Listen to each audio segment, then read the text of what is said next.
Hello बच्चों, रैखिक समीकरण को हल करते समय विलोपन विधि दूसरी विधि है। इसके पहले हम आपको प्रतिस्थापन विधि बता चुके हैं। प्रतिस्थापन और विलोपन दोनों विधियों में एक ही काम किया जाता है कि दो चर में से पहले एक चर में बदल लिया जाता है, तत्पश्चात दूसरे चर में मान रख के हम निकाल लेते हैं। लेकिन करने का तरीका दोनों का अलग अलग है। इस विधि में भी एक चर का विलोपन किया जाता है, तत्पश्चात दूसरे चर का मान निकाल लिया जाता है। इसके लिए किया जाता है किसी एक चर का गुणांक बराबर करके दूसरे से जोड़ या घटाकर विलोपित कर लेते हैं, पुनः बचे हुए चर का हल प्राप्त करते हैं। किसी समीकरण में रखकर दूसरा चर प्राप्त कर लेते हैं। एग्जाम्पल्स में इसको समझिए, जैसे 0.4x माइनस 1.5y बराबर 6.5, 0.3x प्लस 0.2y बराबर 0.9। ये है मान लीजिए इक्वेशन 1 और यह है इक्वेशन 2। हल में चूँकि आप देख रहे हैं कि दोनों तरफ दशमलव है, तो सेम राशि से दोनों तरफ मल्टीप्लाई कर दीजिए। तो प्रत्येक समीकरण में हमने 10 से मल्टीप्लाई कर दिया, तो हमारा ये इक्वेशन बदल के ये हो गया 4x माइनस 15y बराबर 65, 3x प्लस 2y बराबर 9। वैल्यू में कोई अंतर नहीं हुई, क्योंकि जो क्रिया हमने एक तरफ किया लेफ्ट हैंड साइड, वही राइट हैंड साइड किया। अब चूँकि यदि हम हटाना चाहते हैं, चाहे x वाले गुणांक को हटा दीजिए, x को हटाइए चर को, चाहे y को। तो यदि हम हटाना चाहते हैं कि नहीं, हम y को हटाना चाहते हैं, तो समीकरण 1 में आपको 2 से मल्टीप्लाई करना होगा और 2 में 15 से मल्टीप्लाई करना होगा। ऐसा करते ही समीकरण 1 और 2 चेंज हो गया। 8x माइनस 30y बराबर 130 और दूसरा समीकरण चेंज होकर हो गया 45x प्लस 30y बराबर 135। अब 3 और 4 चूँकि दोनों विपरीत साइन है, केवल जोड़ दीजिए तो ये ख़त्म हो जाएगा, समाप्त हो जाएगा। अब 8x प्लस 45x जोड़ लिए 53x बराबर 265, तो x बराबर 5। x का यह मान समीकरण 1 या 2 में से अब चाहे जिसमें आप रख दीजिए, तो आपको y का मान प्राप्त हो जाएगा। यानी 3 गुणे 5 प्लस 2y बराबर 9, 2y बराबर 9-5, 2y बराबर -6, तो y बराबर -3। यही अभिष्ट हल है, x बराबर 5 और y बराबर -3।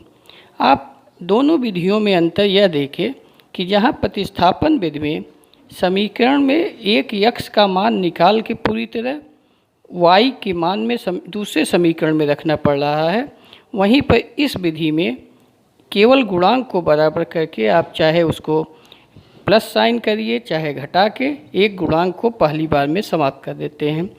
तो यदि कुछ भी न कहा जाए तो ज़्यादातर विलोपन विधि का ही प्रयोग करके हम इन समीकरणों को हल करते हैं। एक अंतिम विधि है बेटा, इसको हम जानते हैं क्रॉस मल्टीप्लिकेशन के नाम से। क्रॉस मल्टीप्लिकेशन मेथड क्या है, इसको समझिए। यही समीकरण है, मान लीजिए a1x प्लस b1y c1 बराबर 0, a2x plus b2y plus c2 बराबर 0। इस समीकरण को यदि क्रॉस मल्टीप्लिकेशन से करना हुआ तो आप 3 मान लिख लीजिए, x लिख लीजिए, y लिखिए और 1 लिखिए, और गुणांक x के छोड़ के y और कांस्टेंट के गुणांक एक इसके नीचे लिख लीजिए, b1/b2, b1 b2, c1 c2, y के नीचे इसके आगे के गुणांक c1 c2, a1 a2 और 1 यानी कांस्टेंट, तो a1 a2, b1 b2 आप लिखेंगे। ऐसा करने में यदि बाई द वे यदि कांस्टेंट का मान दूसरी तरफ है, तो आप कांस्टेंट को लेफ्ट हैंड साइड में लाके तब ऐसा करेंगे। अब आप थोड़ा चक्रीय क्रम में देखिए, यहाँ a है, यहाँ b है, यहाँ c है, हमने यहाँ x लिखा है, y लिखा है, 1 लिखा है। इससे आपको अंदाज हो जाएगा कि x जब लिखेंगे तो b और c के गुणांक आप कॉलम वाइज लिख लेंगे, y लिखेंगे तो 1 c और a के गुणांक रहेंगे, और जब आप 1 लिखेंगे तो a और b के गुणांक कॉलम वाइज लिख लेंगे। इसके पश्चात इस कॉलम को आप मल्टीप्लाई करेंगे, पहला B1 इंटू C2 और ऊपर से आप इधर से जब तिर्यक चलेंगे तो इसको जब करेंगे तो ये माइनस के साथ होगा, तो B1C2 माइनस B2C1, y हो जाएगा C1A2 माइनस A2C1 A1C2, और ये हो जाएगा 1/A1B2 माइनस B1A2। अब यक्स का मान निकालना है तो आप इस कांस्टेंट की मदद से वहाँ ट्रांसफ़र कर दीजिए, तो यक्स बराबर हो जाएगा B1C2 माइनस B2C1 बटे A1B2 माइनस B1A2, और y बराबर हो जाएगा C1A2 माइनस C2A1 बटे A1B2 माइनस B1A2। इसको एग्जाम्पल द्वारा समझिए। जैसे एग्जाम्पल्स है 4x माइनस 7y प्लस 28 बराबर 0, minus 7x plus 5y plus 9 बराबर 0।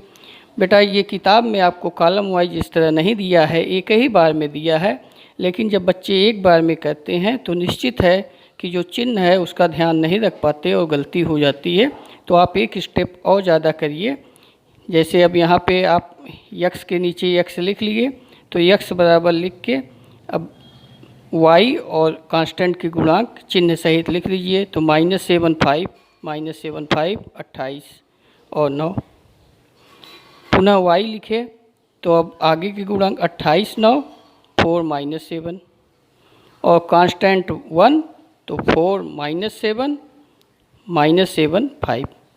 इसके पश्चात पुनः वही तिर्यक गुणा करेंगे, क्रॉस मल्टीप्लिकेशन, तो x बराबर हो जाएगा -7 गुणे 9 और -5 गुणे 28, y बराबर हो जाएगा 28 गुणे -7 -4 -9, 1 बराबर हो जाएगा 4 मल्टीप्लाई बाई 5 माइनस, और चूँकि ये दोनों माइनस है तो ये प्लस हो जाएगा -7 माइनस, तो x बराबर -63 माइनस 140, y बराबर -196 माइनस 36, 1 बराबर 20 माइनस 49, तो x बराबर हल कर दिए -203, y बराबर -232 बराबर 1 -29। तो x बराबर क्या हो गया, इस कांस्टेंट की मदद से 203/29, आप इसको जब डिवाइड कर देंगे तो 7 आ गया, और इसी प्रकार से y बराबर हो गया -232/29 यानी 8। तो ये 7 और 8 इस दिए गए समीकरण का अभिष्ट हल है। थैंक यू बेटा, आप इसी मेथड से अन्य को करते रहिए। धन्यवाद।